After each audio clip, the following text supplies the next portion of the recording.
A very good morning, dear students. So today we will be discussing on the module 4, that is the Information Technology Act 2000 in the cryptography, network security and cyber law subject. Now coming to the contents or the outline of this video is, first of all we will be going through the IT Act, what are its aims and objectives given in this particular IT Act, and next we will be discussing on the scope of the act, and we will be studying some of the major concepts or the key terms which are used in this particular IT Act module, and later on we will be studying some of the important provisions that is provided by the IT Act. Now coming to the first topic, that is the IT Act aims and objectives.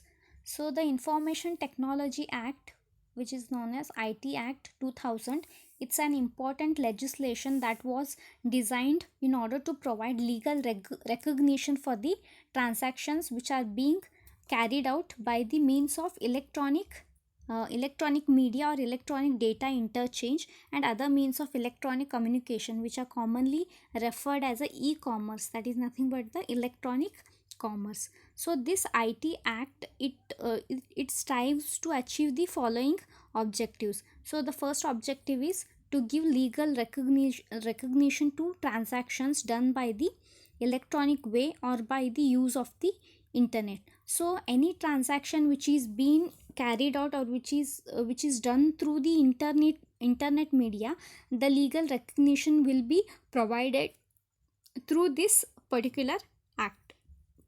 Coming to the second one, that is the to grant legal recognition to digital signature for accepting any agreement via computer, that is any document that is being signed using digital signature, the legal recognition will be granted by this particular act.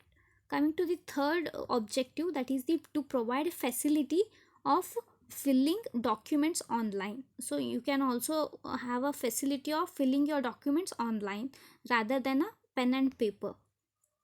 Then coming to the fourth objective, to authorize any undertaking to store their data in electronic storage, that is once the document is being filled, the data is going to get stored in an electronic form, and for this particular data that is being stored, authorization will be given, which means only the concerned or the authorized person can access the that particular data. Coming to the fifth one, that is the to prevent cyber crime by imposing high penalty for such crimes and protect privacy of internet users. So what it means is, once the authorization is given to the data, only the authorized user can access the data, and if the unauthorized user is trying to access or trying to gain that data, then it is called as a cyber crime, and penalty will be imposed on that particular unauthorized user if he's trying to access the data which he shouldn't do. That is called as a cyber crime. Second, coming to the sixth objective, that is to keep legal recognition for keeping books of account by bankers and undertaking in electronic form. So these are some of the objectives of IT Act. So coming to the next topic, that is the scope of the act.